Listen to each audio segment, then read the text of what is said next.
Bem-vindo ao nosso projeto de Casa em Casa. Nós estamos contando a história da fé, já passamos por todo o Antigo Testamento, falamos do período interbíblico e também do início do ministério de Jesus. E hoje nós vamos falar um pouco, dar uma relembrada na vida e ministério, porque hoje nós vamos falar da morte e ressurreição de Jesus. Então, a vida e ministério, Jesus rompe a barreira dos sacrifícios, dos homens sagrados, do dia sagrado, do local sagrado. Porque lembra que no Antigo Testamento, os sacerdotes, eles faziam sacrifícios para Deus, para perdão de pecados. Eles tinham a lei como a base de contato com Deus.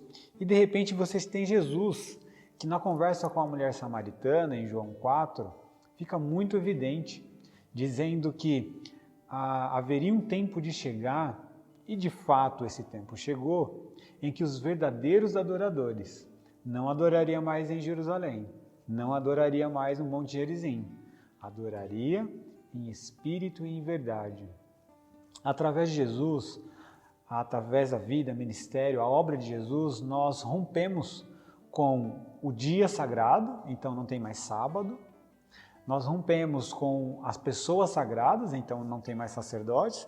Na verdade, Jesus fez nós um povo de sacerdotes, sendo Jesus o sumo sacerdote, aquele que nos religa com Deus, é o nosso caminho até Deus, João 14,6, eu sou o caminho, a verdade e a vida, e ninguém vem ao Pai a não ser por mim, palavras de Jesus.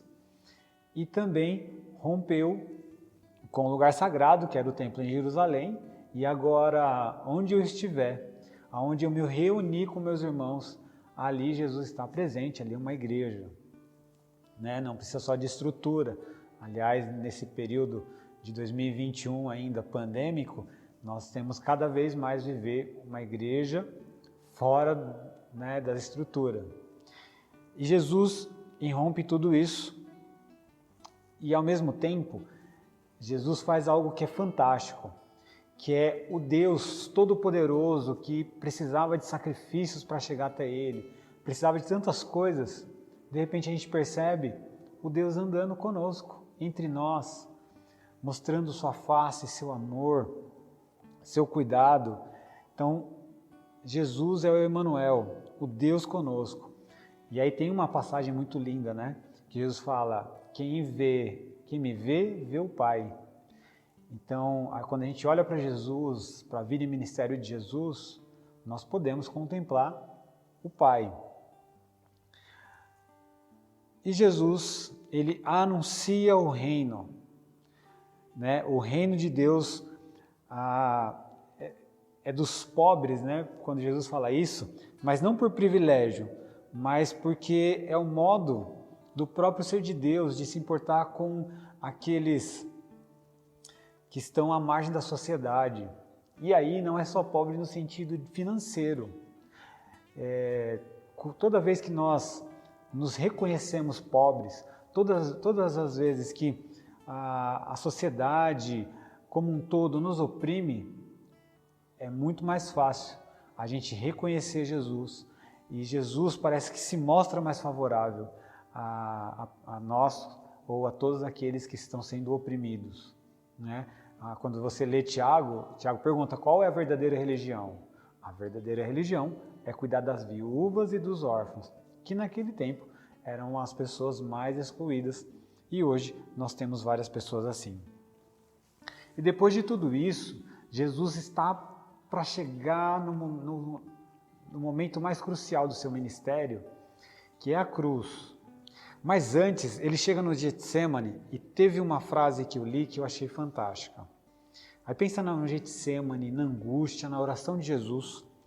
E um parágrafo diz o seguinte: assim, a oração não se faça a minha vontade, mas a tua, que Jesus falou a Deus, é verdadeiramente uma oração do Filho ao Pai, na qual a vontade humana natural foi totalmente arrastada para dentro do seu Filho, cuja essência se exprime precisamente no não eu, mas no tu.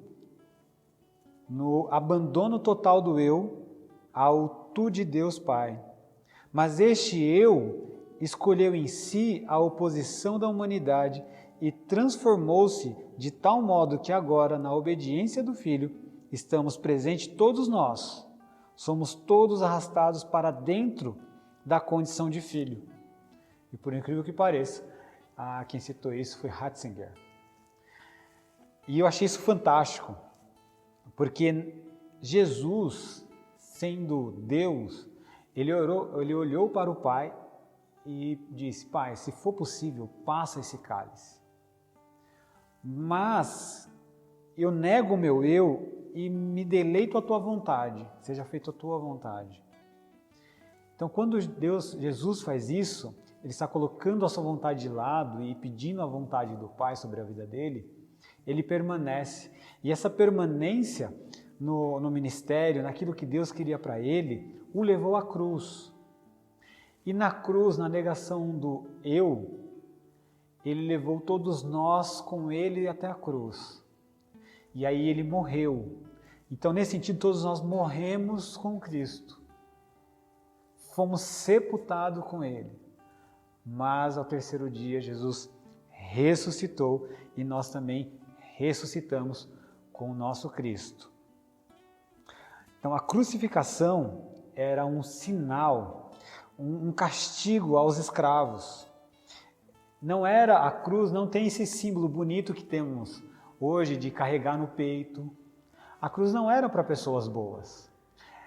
Eram para as piores pessoas que aquela sociedade entendiam. Eram para criminosos e servia também de exemplo, dizendo: se você vier contra Roma, se você for alguém horrível, nós vamos crucificá-lo.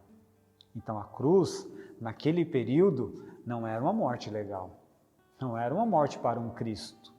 Aquilo é uma morte terrível, a pior morte possível. E Jesus assume a pior morte, que era a minha e sua, para nos dar a liberdade de vivermos com o Pai. E isso é fantástico. E eu quero ler para vocês Romanos capítulo 8. Eu sei que nós estamos falando da vida de Jesus, mas Romanos 8 é maravilhoso. Eu quero ler alguns versículos apenas, do 1 ao 4, e depois nós vamos pular aí para o finalzinho, tá? 31 a 39. Agora, portanto, já não há nenhuma condenação para os que estão em Cristo Jesus. Pois em Cristo Jesus, a lei do Espírito que dá vida os libertou da lei do pecado que leva à morte. A lei não era capaz de nos salvar por causa da fraqueza da natureza humana. Por isso Deus fez que a lei era incapaz de fazer ao enviar seu Filho na semelhança da nossa natureza pecaminosa e apresentá-lo como sacrifício por nosso pecado. Com isso, declarou o fim do domínio do pecado sobre nós, de modo que nós, que agora não seguimos mais a natureza humana, mas sim o Espírito, possamos cumprir as justas exigências da lei. O que podemos dizer diante dessas coisas maravilhosas? Se Deus é por nós, quem será contra nós? Se Ele não poupou nem mesmo seu próprio Filho, mas o entregou por todos nós, acaso não nos dará todas as outras coisas? Quem se atreve a acusar os escolhidos de Deus? Ninguém, pois o próprio Deus nos declara justo diante dele. Quem nos condenará? Ninguém, pois Cristo Jesus morreu e ressuscitou e está sentado no lugar de honra, à direita de Deus, e intercedendo por nós. O que nos separará do amor de Cristo? Serão aflições ou calamidades, perseguições ou fome, miséria, perigo ou ameaça de morte? Como dizem as Escrituras, por causa de ti enfrentamos a morte todos os dias. Somos como ovelhas levadas para o matadouro. Mas apesar de tudo isso, somos mais que vencedores por meio daquele que nos amou. E estou convencido de que nem morte, nem vida, nem anjos, nem demônios, nem o que existe hoje, nem o que virá no futuro, nem poderes, nem altura, nem profundidade, nada em toda a criação jamais poderá nos separar do amor de Deus revelado em Cristo Jesus, nosso Senhor. É isso que Jesus conquistou para nós, morrendo e ressuscitando. Então, toda vez que falar de em Cristo, é essa a ideia, que nós estamos em Cristo.